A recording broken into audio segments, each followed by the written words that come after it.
and welcome to Education Connect. I'm Mridhu Bhandari.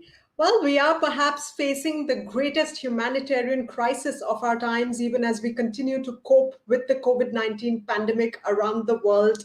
And yet, it is a situation that has really transformed every aspect of our lives very, very significantly. Learning is no exception. And yet, pandemic or not, learning, career building is something that doesn't take a pause. So I'm in conversation today with renowned educationists from the University of Western Australia in Perth.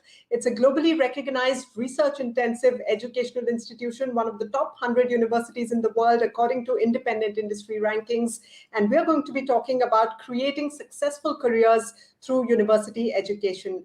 Let me welcome my panel of experts here today, Professor Amit Chakma, Vice Chancellor at the University of Western Australia, Professor John Watson, Executive Dean, Faculty of Health and Medical Sciences at UWA, Professor Anu Ram Mohan, Associate Dean International, Faculty of Arts, Business, Law and Education, Dr. Sally Mail, Chair in Engineering Education, Faculty of Engineering and Mathematical Sciences, and Associate Professor Parvinder Kaur, UWA School of Agriculture and Environment, Faculty of Science, all of them renowned education leaders at the University of Western Australia in Perth. Thank you very much, ladies and gentlemen, for joining us here today. Amit, if I may begin this conversation with you, these are unprecedented times that we are living in. The situation is very new for everyone, including educational institutions as well as students. So give us a sense of how the University of Western Australia is coping with COVID at this point in time. How are you supporting students in these times of a pandemic? Well, we were remarkably successful as a university, like many others, in switching to online education. As a result, all the courses that we offer, we're able to put them online. And the reason that we are able to do that was the interest of our students was really the foremost in our thinking. And we wanted to make sure that they could continue their studies uninterrupted, not necessarily in an ideal setting, but nevertheless allows them the opportunity to continue their studies without much interruption. Students, of course, had to adjust as well. It's not quite the same as coming to the campus, living the campus life, and taking your courses in a normal fashion. I think both faculty members and students have gone through a learning process. At the end of the day, I think what we are very happy about, student satisfaction for our online programming, although they're put together very quickly, is actually quite high, is at par with satisfaction level that you will see from our regular teaching. So that tells me that we have successfully adjusted to our new reality. John, if I may come to you, in the wake of COVID-19, health, hygiene, and safety have really taken center stage for people around the world. Do you think the demand for robust health and science programs is likely to grow now as the world really realizes this whole shortfall of very, very reputed health workers, and there is a global shortfall of health workers at this point in time? Yes, I think that's right, Mridhu. I think we definitely will see an increase in demand. Of course, our courses such as medicine and dentistry and pharmacy and population health are always popular at the University of Western Australia. But we've really seen it come to the forefront in terms of fighting the pandemic around the world. In particular, I think specialties like population health, infectious diseases, and also basic microbiology, virology, and so on will be very important in the future. Let me also bring in Anu at this point. Give us a snapshot of the UWA Business School, Anu, the kind of accreditations and industry connects this business school has. And do you focus very significantly on experiential learning? How do you really build industry projects into course modules? So in terms of accreditation, the business school is accredited with both AACSB and EQUIS. And it's one of only 77 business schools in the world that has both accreditations. In terms of industry links, the business school has got a very strong advisory board, which includes CEOs of some of the top international companies such as Shell, Chevron, and so on. In terms of how we integrate industry into our teaching, we see that most of our master's courses have got a compulsory work experience component, and we have work integrated learning and units embedded in all our bachelor's programs, where the students have the option of, again, doing internship programs. We've got dedicated industry placement internship coordinator at the business school and also at the university. Let me also bring in Sally. Like Anu was saying, Sally, on-the-job learning is extremely crucial, hugely important for university students. Give us a sense of how UWA supports students in identifying these internships, particularly in engineering-related disciplines. The opportunity to engage with practitioners and to work on the kinds of activities that people will do in the workplace is something that we've spent a lot of time working on at the University of Western Australia. In fact, my research field is in understanding engineering practice, and in particular how we can ensure that students engage with engineering practice so that they're prepared with the employability skills they need and know how to get jobs.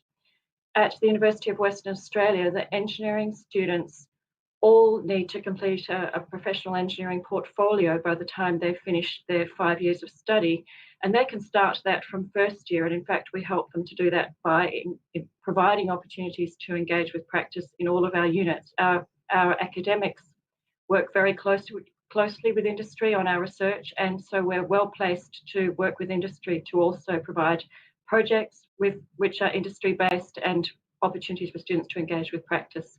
Indeed, UWA is a very research-intensive institute. Let me also bring in Parvinder. Parvinder, I'm going to shift gears to life sciences now. How do UWA's life sciences degrees train and really lead towards biotechnology commercialization in the long term? Thank you, Mridu. And as you said, UWA is a research-intensive university. And if you talk about agriculture and life sciences, specifically just pointing out to agriculture, we actually stand #1 in Australia and 17th in the world in that space.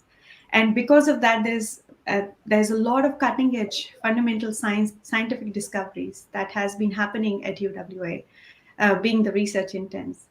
And that actually provides amazing opportunities to our students when they do their research projects to actually be on the front foot of, solving those pressing complex problems hand in hand with the academics.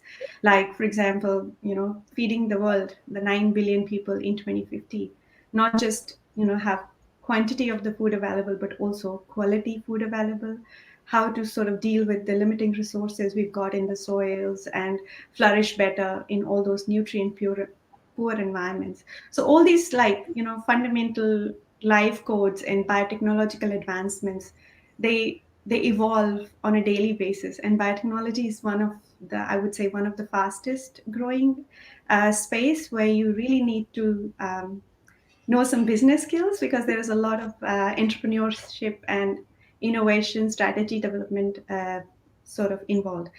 So we've looked at our curriculum and we prepared our curriculums really, really carefully to actually empower our students with this integrated system where we can provide them skill sets like through the commercialization units, which we provide through our Masters in Biotechnology program, which I'm heavily involved with. So we have integrated units, commercialization units with business school. We work hand in hand with industry partners, and we give them skill sets like in entrepreneurship, innovation, IP searching, marketing, strategy development, and things like that. Let me also ask Amit, Australia has a number of higher education institutions. It's a preferred destination for higher education for students from around the world. I know that a lot of Indian students make it to Australia every year. Why then is the University of Western Australia's course model unique? What is your USP? What is that is cutting edge about this university in particular? And what has brought you global recognition? So let me first say that any university that you can think of in Australia, students will get a very fine quality education. Of course, there are differences between universities, and the first major difference really is whether you are research intensive or not. And in a research intensive university, you have the opportunity to be taught by some of the experts in the field. They're excited about their discipline. They create new knowledge, and they bring all of that excitement and new knowledge to their classroom. So the learning environment is very, very rich. And that is the case at UWA. Our degree programs are designed slightly differently from other research intensive universities here. What we try to do is we try to give sufficient depth for the study of choice for our students. At the same time, we also try to give sufficient breadth so that they're better prepared for a lifelong learning world, and they're better prepared to be resilient in the job market, because we believe that their careers will shift, and they'll shift more frequently than had been the case for our generation. So having that breadth allows them to continue to learn and then be adjustable to their new needs. So I think that's what is unique about our course arrangement. Anu, if I may come to you, experiential learning, like we were discussing, is extremely important. And we have a number of students joining here in this conversation. So please tell them why real life experiences really, really matter during studies, internships, industry placements. How do these help them get ready for the real world? And how does UWA facilitate these for its students? Our business school board hosts boardroom lunches for groups of our students. So our students are able to go and sit in a real boardroom with senior execs from top companies, and they get this experience, which is quite unique. Additionally, what we have is we have adjunct professors and lecturers who are actually work in the industry. They come and give guest lectures to our students. And additionally, what we have at UWA is a number of programs that allow students to, learn in the way that they're interested in learning. For example, if a student is interested in entrepreneurship, we have something called the Bloom, which is a launch pad where students who have ideas can build their own business, and they are mentored. And then we have lots of student clubs, and such as one of them is what we call SIRM, which is like a student-based investment fund. We have dedicated units in business communications, data literacy, project management, and so on.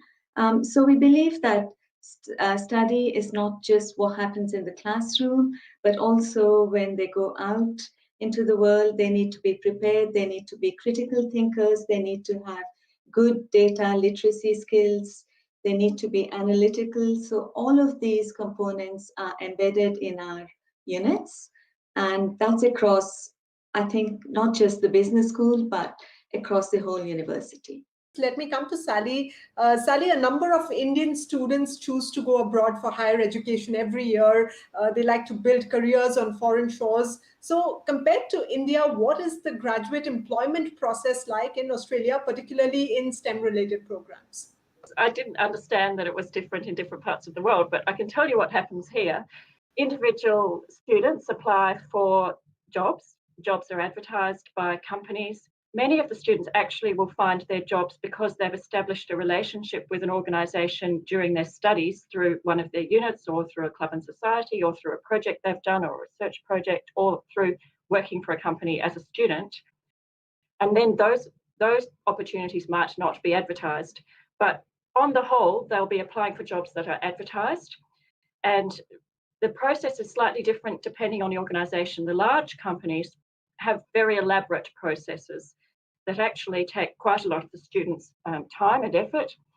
They often, the student will apply online. They need to provide their academic transcript, and also obviously their CV and usually a cover letter. But then they're very likely to need to do an online interview, and that's why we have the practice for online interviews, and maybe some psychometric testing. And then also go along to a testing centre where they spend half a day or maybe a full day participating in group activities, and they'll be watched either by people who are part of the organisations that will employ the students as graduates, or by an agency that's been employed by that employer to do this testing centre. And then eventually they might actually have a real interview and then be offered a job, hopefully.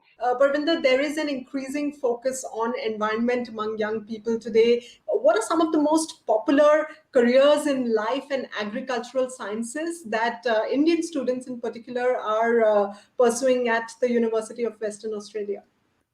To be honest with you, it's really fascinating that how agriculture has changed landscapes. Like, I would have never thought that we will be generating terabytes of data in a day and using supercomputers to analyze our data. So it's really, really amazing the technological advancements that has happened in the last in the last 1 decade. And because of that, there's huge amounts of data generation.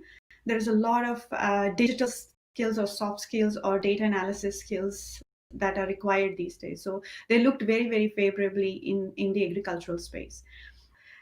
Data analysis, machine learning, AI, we're doing all this, cybersecurity in agriculture, robotics.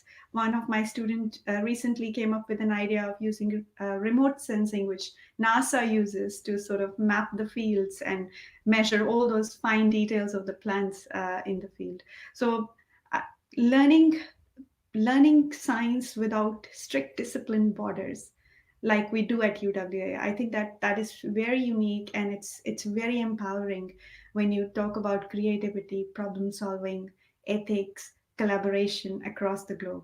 And these are the skills not just important for agriculture, but they are the skills valuable for every career. And agriculture is a completely changed landscape.